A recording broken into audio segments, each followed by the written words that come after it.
Hello, everyone, and welcome to a brand new episode of Set Lusting Bruce, your podcast all about Bruce Springsteen, his music, and mostly his fans. I am your host, Jesse Jackson. We are doing another JKL Media tie-in. Boy, poor Lou and Karen are going to be tired of me making them talk Bruce. We did a quick episode about his latest political single, and now we are talking the movie that came out in 2025. Springsteen, Deliver Me from Nowhere.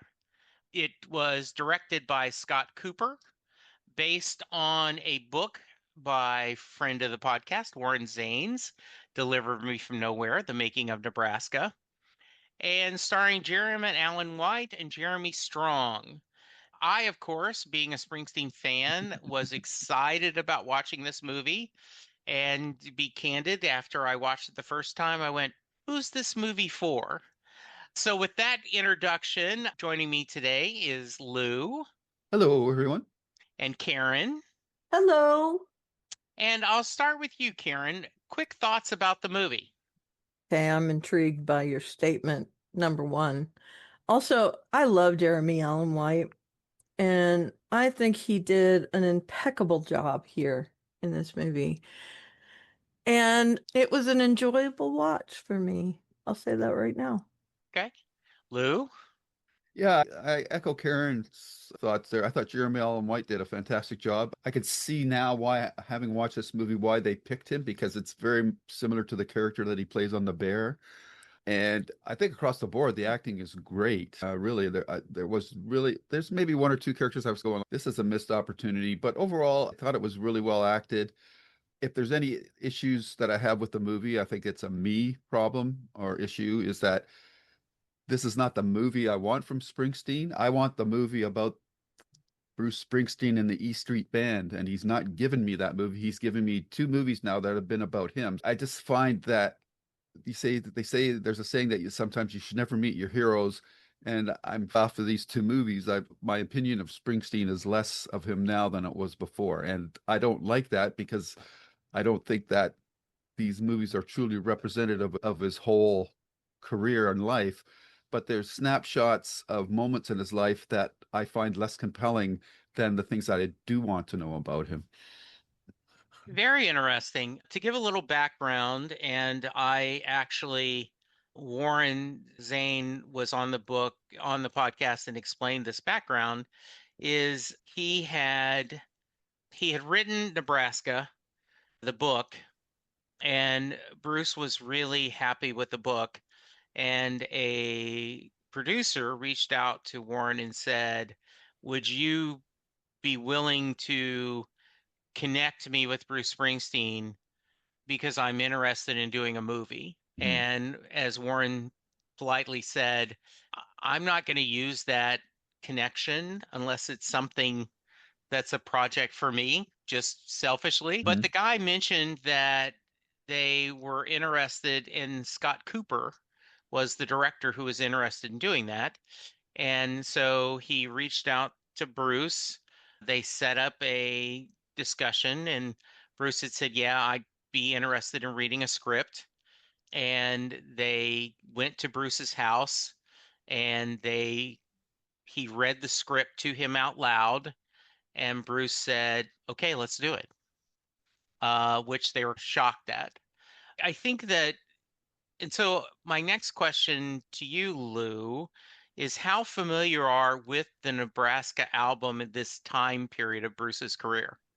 Not very familiar. I've tried to listen to it, but I find it pretty depressing. So I've never really gotten through the whole album. And I think this is part of the problem with this movie. It's the focus is on Nebraska, but there's this giant elephant in the room, Born in the USA, which is the album I'm much more interested in finding out the story about. So it's again, it's this me problem. You've got this tantalizing AAA storyline over here, and you're dealing with this small A storyline in this movie, and that's another reason why the movie doesn't resonate with me. Yeah. But I know the Nebraska album has been well received since it's been released, and but it's just not a party kind of album. Let's put it that way. No, and I'll get back to that in a minute. How about you, Karen? Any knowledge of Nebraska at all? No, and I think the reason is I'm a slight bit younger than you guys. Yeah. And Born in the USA was when I first started getting into music, like in a real I even super saw way. his show in Toronto Yes. Yeah, live. that was the thing that I focused on. And I was very much into pop music at that point. So it's not like I was looking for underground music or anything. That was a decade and a half later is when I started getting into that kind of thing, indie rock and things like that. So yeah, it totally escaped me. Yeah, I think one of the, if you want to call it a problem with this film, compared to Deliver Me from a Complete Unknown, is the Bob Dylan film is dealing with songs, that era that a lot of people know, versus this era of Springsteen, not the casual fan doesn't know.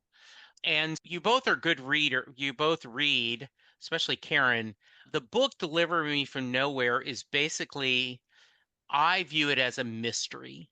Why did Springsteen, The River was his most successful album up to this point, even though people would argue Born to Run and Darkness on the Edge of Town were more critically acclaimed. The Hmm. River is where he first got radio play. Hungry Heart. People, it was an album filled with a lot of adult themes, but also a lot of great Sherry Darling, Ramrod, a lot of great rocking songs. And Born in the USA was where he went to outer space. Yep. Why did he have to make this small, intimate album before he went to Born in the USA? I think from a critical and a scholar, as a fan, that's an interesting question. And the book explains and tries to answer that question. And it's combined with Bruce's depression and a lot of things and his being afraid of success, maybe a little bit. And I think if you know that story, if you go into that movie having read the book, you really enjoy it. But 99% of the audience going into this movie do not know that story. Hmm. And when you start out with the band doing Born to Run, and all of a sudden you get a very quiet movie that is more about depression and dealing with your trauma of your childhood than it is about writing rock and roll. Yeah. And I'm Right. that's, curious, Jesse, yeah, did you like the book better than the movie? I like them both as equal. Okay, that's Yeah, interesting because yeah, usually most people like the book better than the yeah. movie, but Well, and I think part of the reason why I liked the movie so much is I liked, and I think this is a good place to go. I think the true love story in this is Bruce and his manager, John Landau. So, Karen, let's go there. Let's talk about that relationship. Jeremy Strong, a great actor, playing, Succession yeah, and yeah. yes. So let's talk about that relationship and your thoughts on that part of the movie. Yeah, you could see that this wasn't just like a bromance. I feel like the dude that drove him across the country, his Yeah, friend, that was a bromance. right.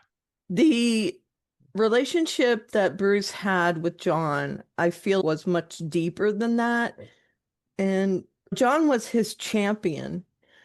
And there was a part of me that thought, how could he demand this of the record company when he's not really in that spot yet? At least that was my thought. And I think a lot of that has to do with John Landau being his champion and saying he's going to do this. So get used to it. And I do think that was his mindset is he's got to do this. And I may not understand it 100%, but I was there for him through some hard times. And now this is me saying, I get it. You've got to do this for yourself. So let's do it. And there were some hard decisions that had to be made. You can't do any publicity for it. His face isn't going to be on the cover. That's a hard sell for a record company, a really hard sell because what's in it for them? And it wasn't even saying, hey, we'll follow up right away with another album. He didn't even give them that. He said, this is what's going to come out. And the fact that they did that for Bruce, I think was down to John Landau. So I feel like he was the force that laid that down for him. And I agree with you. That's definitely a love story between those two where John understands he's going through something and he's got to get this done. But then at the end of that, when the friend who drove him across the country calls him and says he's losing it, he waits till Bruce gets settled in and he says, you got to see someone. I can't be this for you right now. You need more help. And convincing him of that was also a leap, but it was a leap that Bruce had to make. And seeing their relationship through the movie and how John would lean on his wife in those cases, I thought that was one of the most intriguing parts of the story. I feel like they could have left out the parts about his relationship and it still would have gotten that point across. Yeah. And that was an amalgam of all the women he dated, right? Yes. So I feel like that was minimized by everything else. And while I did feel some sympathy for her, I was like, you went into this knowing that Yeah. he wasn't going to commit to you. That's the deal with her. But John knew that he was committed to him. And so there was a mutual love for each other. So yeah, I really enjoyed that. And Jeremy Strong, wow, what a great performance by him. And you could tell that they understood the relationship that Bruce and John had Good. or have. Yeah. We'll talk about Faye in a little bit, but how about you, Lou? Thoughts on this brother, father, son, brother to brother, mentor, mentee relationship? Yeah, this was probably the most problematic part of the movie for me, Okay. because all their scenes were based on business requirements or needs. And so John Landau felt Yeah. more like a extension of Bruce rather than an individual character on his own. Because everything he did, and understandably, because he's his business manager, and I understand that, but we never had scenes where they were just buddies because everything they talked about had to do with the studio wants this, I want to do this, you want to do that. Okay, I'll protect you, I'll look after this, don't worry about that. So it was all very transactional. I never really felt the bromance that I'm assuming was supposed to be there. They just never, like, they should have just had scenes where they were just shooting the shit about maybe other artists or something. Like, do it a little bit, but he never felt like a fully fleshed out character to me. He just felt like an extension of Bruce. And I think for me, this interaction is the core of why the movie probably won't resonate with a lot of people because they're talking about Bruce's depression and they show scenes of his father and that, but that's stuff that we've seen in a million other TV shows and movies.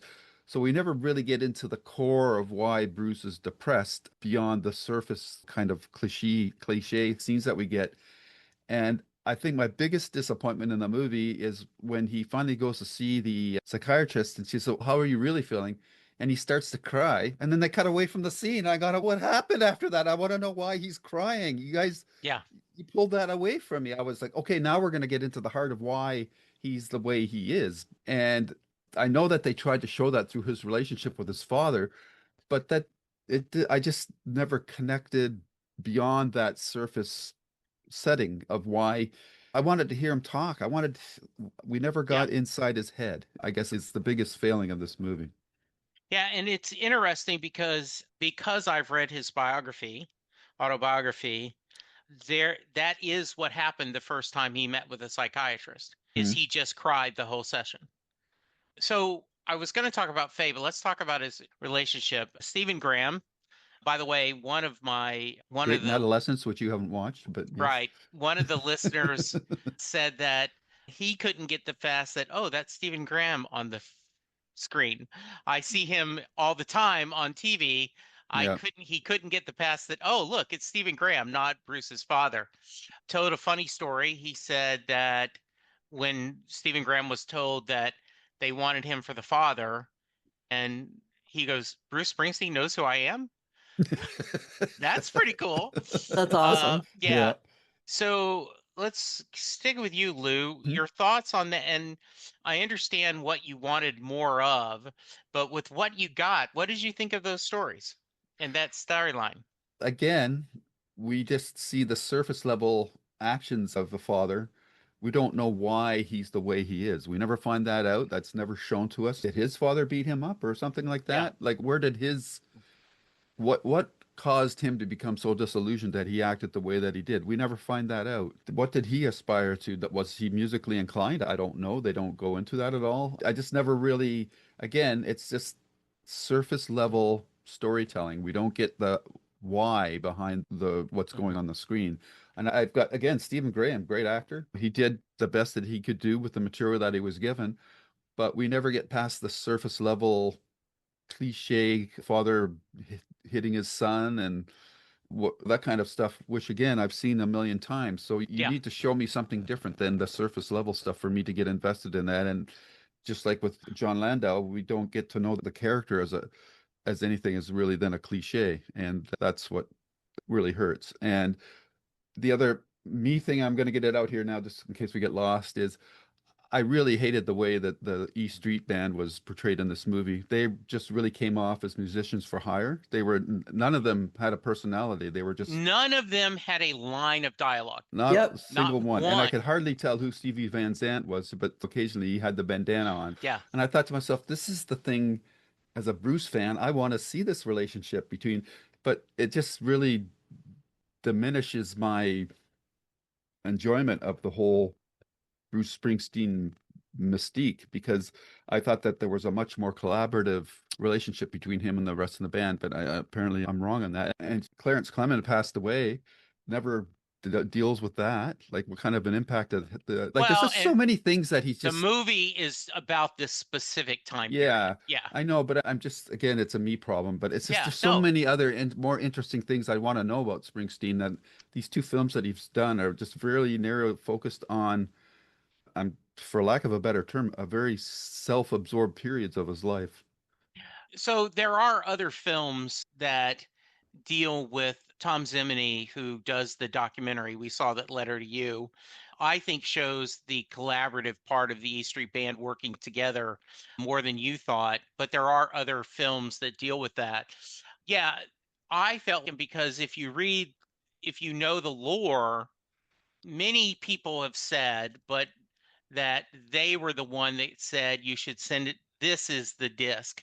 But one of the people that did that was Little Steven. Little Steven, as they're working, said, this is the release. Which I'm This sorry, which cassette, release is he? Oh, okay, Nebraska. okay, Yeah, Nebraska. Nebraska. he Okay, is the one that said. Now, many see, other that would have been people have good to said see. I that. would have loved to see Right. that scene Little, and what I thought was sad, and I had the guy who played Little Steven on the podcast. from this He did, movie. yeah. Okay, And I felt there, yeah, you would have seen, because we have seen that in real life, like even the Letter to You, right? You show little Steven going, ah, that's important to know, or and suggesting back and forth. So yeah, I think that's a fair get. Karen, talk to me about that. Your thoughts about Stephen Graham as his father, and I think who gets a really short shift is his mother, because his Mm, mother is where he got his love of music from. yeah. His mother, that one scene where see, they're I would not know dancing, that from this movie. right? Mm, Yeah, that scene where they're dancing, he talks about that. I will send you a link to The Wish, which is a song he wrote about his mother. His mother is where he got his love of music. His mother, like he talked about, if his father was the dark side of his raising, his mother was the sunshine of his raising. yeah. Interesting. I think that's implied. I don't, again, what you said, that's perfect. Who is this movie for? Yes. And I think watching it as someone who's not as deep into Bruce Springsteen lore, it seemed like a very generic-ish story, right? Yes. Formulaic, as it were, and also self-indulgent. And not in the worst way, Ooh, and I but, thought I you was know, harsh. I'm No, just hey, kidding. yeah. I'm it kidding. No, is a little bit. I I said mean, self-absorbed, but yeah. it's saying he's the hero of the story when really I think there was a lot of collaborative stuff going on. And I do think a little bit of that is that he might be put up on a pedestal here. And again, there's no, I get it. He's Bruce Springsteen, and it's not Bruce Springsteen. It's not the E Street Band featuring Bruce Springsteen. It's Bruce Yeah. Springsteen and the E Street Band. So there is that element to it. And I'm going to bring up something that I will liken it to this, and you guys won't get it, but the Warcraft movie. I went to see it. I loved it, but it wasn't for everyone. You had to have played Warcraft to get into it.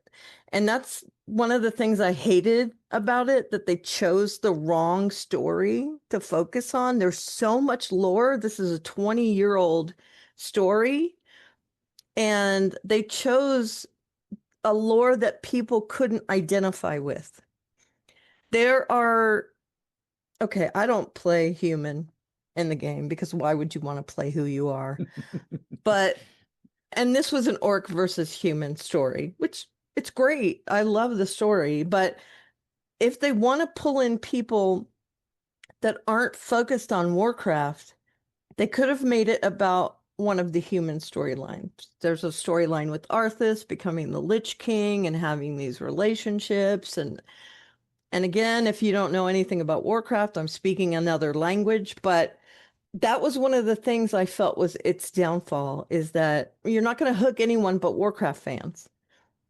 And I think that this movie, if you're not in that cast of people of being so into Bruce Springsteen that they know everything backwards and forwards, then you'll understand the movie. It's enjoyable, but it's, to me, it was like, okay, I get some of what Bruce is about, but this could be anyone. And so I felt like that was my major thing with the movie, is that Jeremy Allen White made Bruce Springsteen. Right. He embodied Bruce Springsteen in this movie.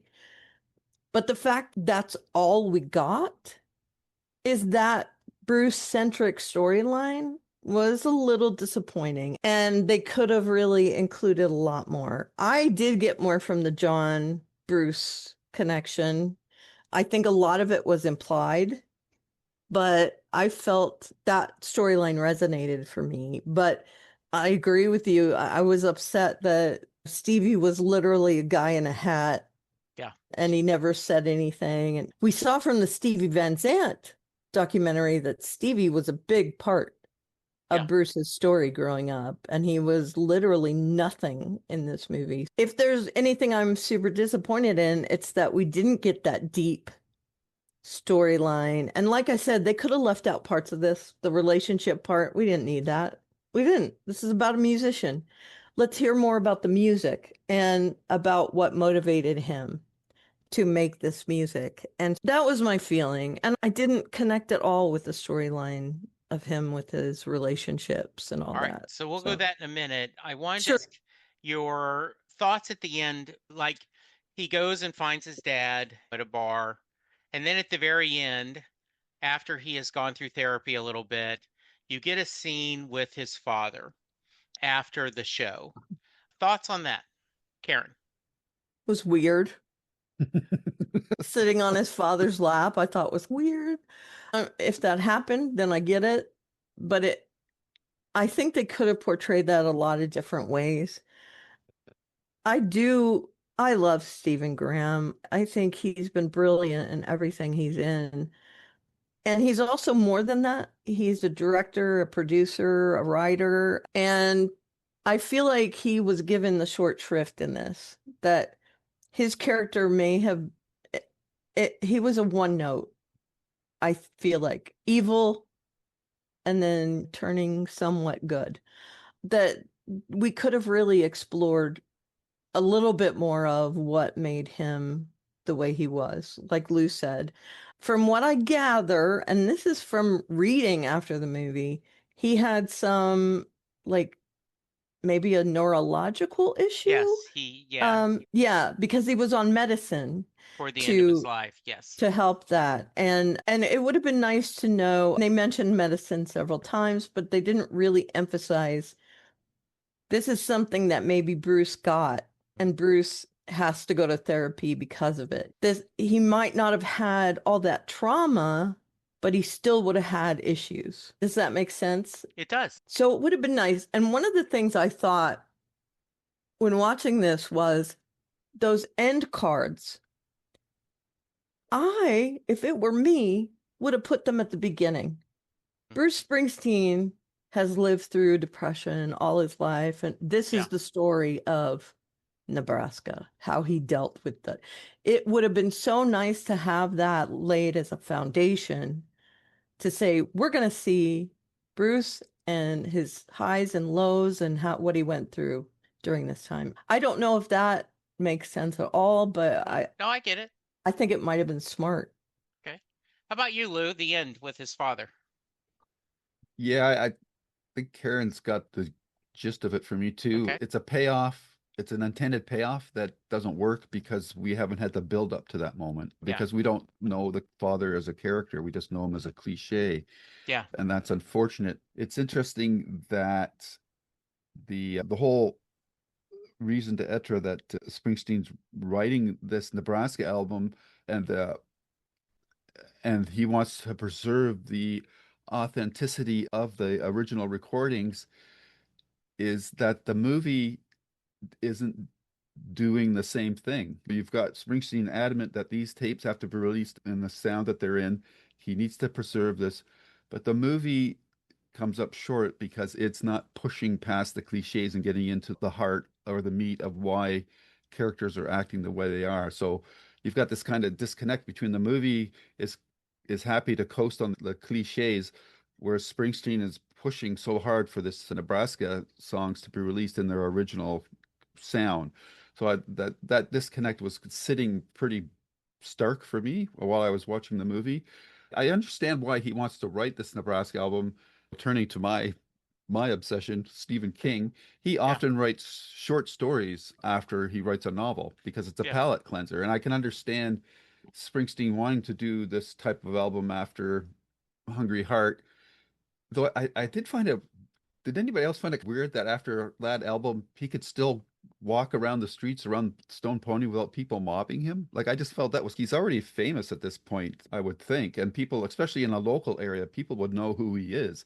But it's just like everybody just walks around him like, oh, he's just another dude. But maybe that was true. Maybe it Yeah, wasn't. I I don't think know. that even to this day, you see often on social media people catching him. So I think the idea is similar to Dragon Con, where people tend to not give a hard time to the celebrities you meet in the wild. That Hmm. Jersey has such a affection for him that they don't. They tend to let him go. Yeah. So to give you a That would have little, been a great throwaway line yeah, in the movie. Say, "Oh, people won't bother him because they yeah. respect him," or something like that. Whatever. But because just again, as a casual fan, I'm looking at this guy's famous right now, Yeah. isn't he? Nobody's talking to him. That was just Yeah. weird. And he hadn't, while the river certainly was successful, it wasn't born in USA. Just to give you a little background, and Bruce tells this story, in a month or two, we'll do Springsteen on Broadway. And am curious if you guys will still feel the same way, even though it is him doing a solo all day. The show is just him telling his life. He tells the story that he and Patty were expecting their first child, and his dad drove all night from the 2 or 3 hours from where his dad was living to where he and Patty were living. And he tells the story. They had morning beers because that's how they roll, and they have the conversation that you see behind after the concert. That Hmm. conversation actually happened. I do not think he made him sit in his lap. So But what was that choice about? I have no So idea. weird. Yeah. And he said, "You've been good to us, and I wasn't very good to you." And Bruce said that it was enough. It was, and that was a really, because his father and him had fought all the time, him and the goddamn guitar. And I can't wait till the army gets you. Once again, I go back to my original statement. Who is this film for? If it's for a Bruce Springsteen heavy audience, then why throw in a love story? Though I think Hmm. the actress who played Faye was very good. Yeah, Sure. If she this was was. a fictional, if it was a fictional show, I would be pulling for them Is together. this a real character or is this No, this a was, It's an character? amalgam. yeah, they say it's amalgam of many Okay, women he dated because at it that just time. made him look like a dick, A to be dick. Yes, honest. and he Yeah, was. He yeah. says in his autobiography he was not very good. And in fact, he's very on Julianne Phillips, his first wife. He said, "I was a very bad husband Hmm. because I kept looking at her going, why would anyone this beautiful and this special want to be with me?" Yeah. And Because that's the thought I was carrying from the movie. It says I know that in real life he went on to marry this model who yeah, just it didn't work out. So yeah, whatever therapy he was having wasn't really helping him. no. And so you're going through that. So the biggest lie in the movie, which a lot of people joked with, is when he's meeting Faith's young girl and he says, "What did you have on your hot dog?" And she says, "Mustard." And he says, "Oh, I love mustard." He's very famous that he hates mustard on a hot dog. He cannot stand mustard. He thinks it's horrible. And so there was a little bit of humor that why would they get something like this wrong among Springsteen fans? Oh, he And was just trying to make the kid happy, yeah, is Right. I exactly. put it That's what Yeah. down I to. said. He's just trying being sweet to the kid. That's a bit Yeah. of a nit, Yeah. really. He did give someone he was dating, their kid, that rocking horse of his. That was Oh something yeah. he had and he gave. Yeah, I thought that the actress who played Faith was good. Faye, I understand what they were trying to show is you can't love someone else till you love yourself. And so they felt like they needed a love story. I agree. If I was cutting this, I would not have that storyline and I would have filled that with discussions with the E Street Band or Sure. and his friend that was drove him off. I realized that was a true story. This friend did drive him across. He did have a panic at a Texas fair. This was something that happened to him. But the scenes of like at the motor shop, the thing would have been better off in the studio, right? Yep. Or little Steven or Clarence and them being at that home in Colts Neck talking to him about that. Yeah. Um, And I love Mark Maron. yeah, Okay. But he could have still been in the movie doing his thing there, and little Stevie and Clarence could have been in that room too, and they yeah, could have had a discussion with him. I feel like that was an opportunity lost. And the dude that helps him mix everything yeah. and the friend that drives him across the country, they could have been like literally cardboard standees, Yeah. right? Yeah. And if you're going to make creative licenses, you could have, but of course, then Springsteen fans would have had a fit if you had shown the actor playing Little Steven had driven him across the country, right? That would have been wrong. Yeah. And Yeah. everything. But he could have been in the studio. Yes. I go back to who was this movie for? If it's for the casual fan, there's not enough depth in there to capture them. I think you guys have said that really well, especially you, Lou, right? Like, where is Sorry. this? No, it is. I totally agree. I love the film because I've read the book and I know the story, and it's cool seeing.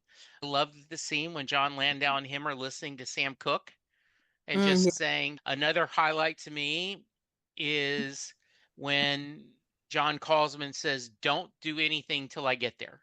hmm Not promise me you won't hurt yourself, but just wait till I get there. And so it's it is a mixed bag. It did not do well commercially. It did not well It received no Oscar nominations whatsoever. We got one Golden Globe nomination for Jeremy Allen White for playing Bruce. He did not win. Well deserved, but still Yeah. well deserved. Yeah. Anything else, Lou, you want to bring up? Maybe what you liked, what you disliked about the movie?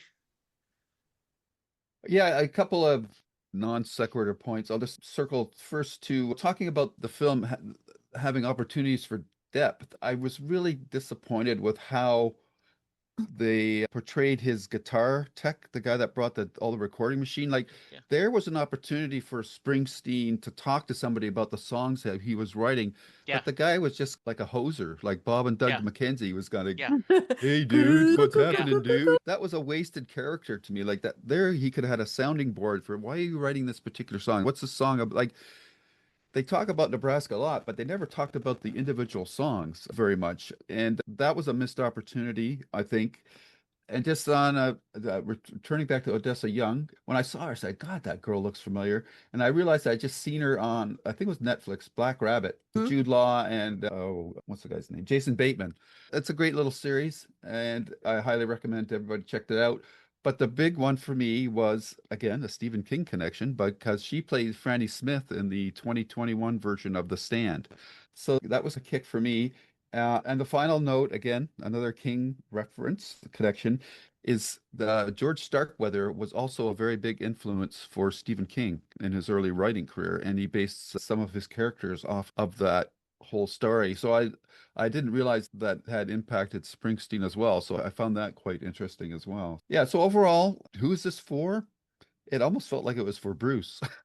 To be honest, I don't even Well, know if it was for the hardcore fans, but it can't be just for Bruce because an audience of one is not going to make a budget or its budget back. Cynically, I would say that, but I just think that with most movies, it always comes down to the writing, and I just don't think that the whoever adapted, I don't know if the writer of the book adapted the screenplay, but it just He did they not. did they just took it and they basically I felt like they just did a copy and paste, which in a movie doesn't work. You need to have subtext. Like we've been reviewing The Expanse and there's all this subtext going on all the time. This movie has no subtext because we never get a lot beyond the surface and into the heart of what's going on. So it's too bad that's true. And I know you said that there's like documentaries of that show the more, the things that I want to see with Springsteen interacting with the band. I would love to see a movie about Yeah. Springsteen and the E Street Band and dealing with the passing of Clarence Clemens and what are all these other like these other guys and they're all musicians. They almost have desires, wants, personalities, needs. How did they coexist within this Bruce Springsteen world? Did they just accept the fact that Bruce was the boss and they were just the boys in the band and they were happy with that? What were the dynamics of that? I would love to see a movie about that, and Yeah. hopefully we'll get that maybe at some point in the future. What I did find interesting is the actress who played his mother Mm-hmm. is Gabby Hoffman. she yeah. is the daughter on Field of Dreams, Mm-hmm. Oh, wow. which She's is been just, acting a long time. yes, absolutely. Yeah, I did find it funny with Mark Maron and the whole trying to get it to that sound. And I wanted to go a little bit like, okay, Bruce, they told you if we do this, you're going to mess up the sound. And I did the ongoing, where's the case to this cassette? Which is another true story. The truth was, it was riding around in his jeans without a cover. Karen, any final thoughts? Yeah, Likes or dislikes? I want to add on again the little scene where he's watching Badlands, I thought Yeah. was cool. And also the fact that there was other music in the movie, I thought was Yeah. good. It gives it a little bit of depth. Like when he's riding in cars, it's foreigners playing, and his listening to that experimental band later on. I enjoyed that as well. I think Lou and I are saying this lovingly that the reason we are slightly disappointed is because we know it could have been better. Yeah. And I feel like Jeremy Allen White carries this movie and he could have carried a lot more. Yeah. And I said some of the other characters, they could have been just a cardboard cutout stood there next to Jeremy Allen White because they had nothing to add, honestly. And I feel like it's a waste of those beats in the story. I agree with you. We could have lost that whole Faye storyline and it still would have been okay. We could have expanded more on the band. I get that there are liberties they couldn't have taken because Bruce Springsteen fans would have rioted, right? Yeah. So they had to stay as true as possible to the story they were making. I get that. So they If they can't, complained about mustard on a hot dog, yeah, where are you having going? little Steven driving him to the West Coast, Yeah. they'd And have lost their especially crap. we know being science fiction fans, Yeah. hello, there's a lot of toxicity in fandoms there. And I do get that a lot. I understand that 100%. But I feel like they could have put more truths in. And Yeah. they made Faye an amalgam. Yeah. And I guess the fans were okay with that. A Why lot of them couldn't, weren't. oh, Yeah. interesting. Yeah. A So they lot of them. wanted just one No, they relationship? similar to you guys would have said it was a not needed storyline, Okay, that you didn't need that, you that's know? good. Yeah. That's good. I agree. And who cares? Yeah. To be fair, who cares about those failed And relationships he and had? what they say is that shows he couldn't commit, that they Commit? could have done this other way. They Were could have you done it many did you other have to ways. have a romantic storyline to Right. sell a mainstream movie, you know? No, no, you don't. Yeah. And it's the Bechdel test backwards. Yeah. Why do we need that? We don't. Yeah. So yeah, I have to agree with that 1,000%. And I do the things that I mentioned with the other music, with him watching Badlands, we can connect that Yeah. very easily to the father storyline and the other. It put me in that time period when we hear Foreigner, when we hear the other Yeah. stuff. That's my music there. Mhm. That's when it was my formative years with music. I dug that part of it. And again, like I say, the big disappointment is that I know they could have used Jeremy Allen White in a much deeper movie. Yeah. I loved there were some things that were very funny. That was really Jimmy Iovine who was on the phone. Okay. And he said, a GD folk album? I do have a complicated relationship with Nebraska. I remember listening to it the first time and going, what the hell is this? It's It's continues. not your Bruce, Yeah, right? it's not it. There are certain songs on it I love, Used Cars and Highway Patrolman, that though I would enjoy the Johnny Cash version of Highway Patrolman more than the Bruce version. And as I said, I love the book and I was really glad that we got this film, but I will go back to, and I'll end with the same way. Is this film for a casual audience? Is this a fan for Bruce centric? And to be fair, if Bruce fandom had mixed feelings about the movie, some people said, like, why didn't we do more discussion about why he wrote Used Cars or Highway Patrolman Yeah. or Atlantic City? What was driving him? Like, if we were going to talk about Making of Nebraska, let's talk about Making of Nebraska. Let's Yeah. see more of the scenes with the band doing Yeah. it. Because the Yeah. most interesting song scene was the inspiration for Born in the USA. Like Yep. that was the, Which oh, that's wasn't cool. I didn't know this that. movie. This is Yeah. Yeah. based on this play or whatever. It Yeah. was. Movie Uh, script. yeah. Yeah. And he ended up writing Light of Day for him. Yep. Yeah.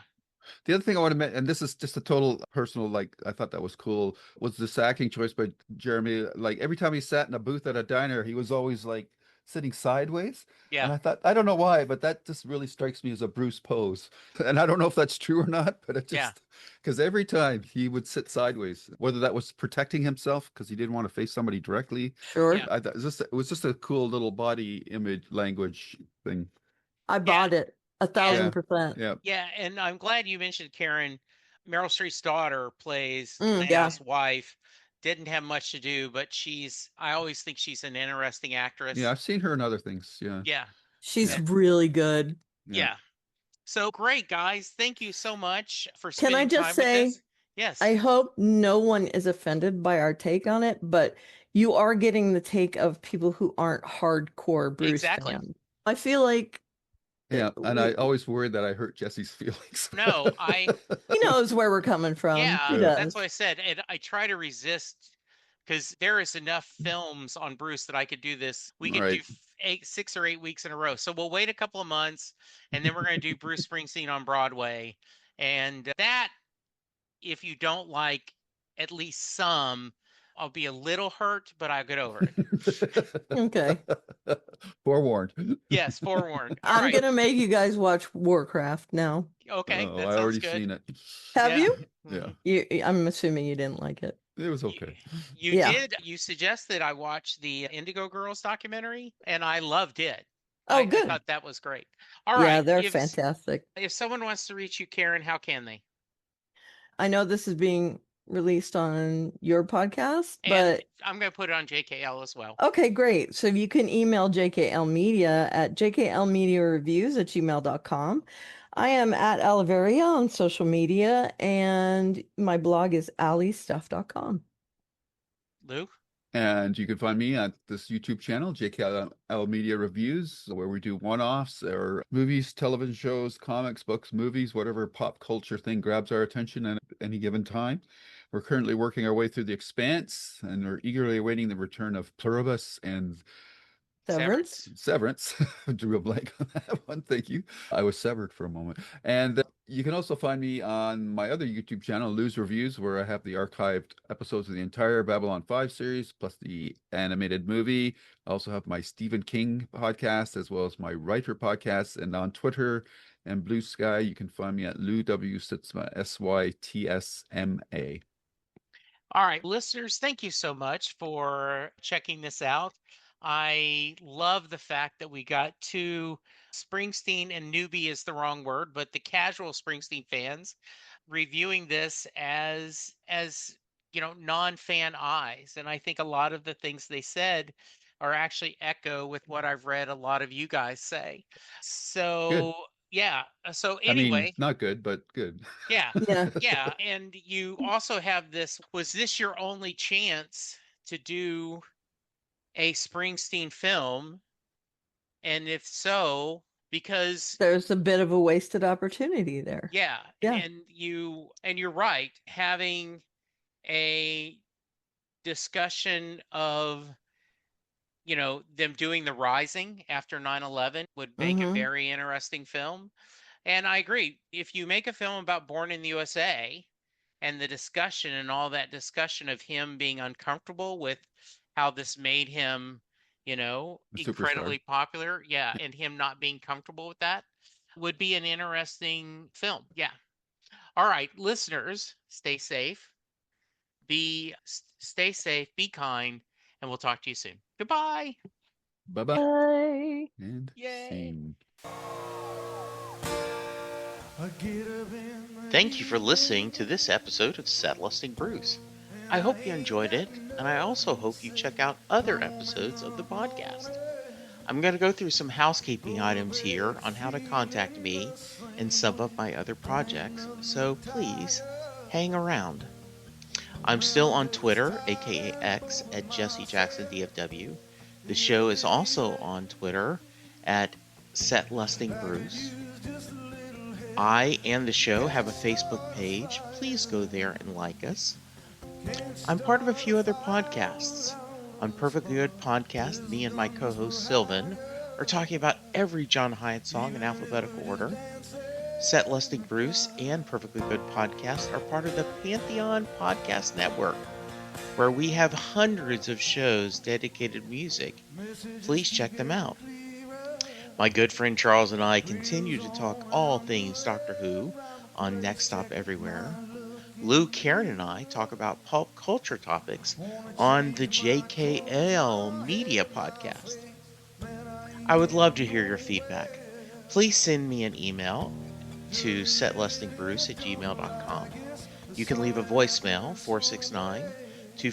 469-249-2442. Go to iTunes to rate and review any of the podcasts I'm on, and we will read them on the show. Please tell me what you like, tell me what you dislike. Hook me up with someone you think would be a great guest. Getting to talk to people about their experiences, whether it be music or other creative endeavors, is my passion. And I hope these conversations bring you a little joy, a little peace, and a whole lot of love. Keep hope alive. There's a joke here somewhere, it's on me. Shake this world off my shoulders. Come on, baby, have a laugh on me.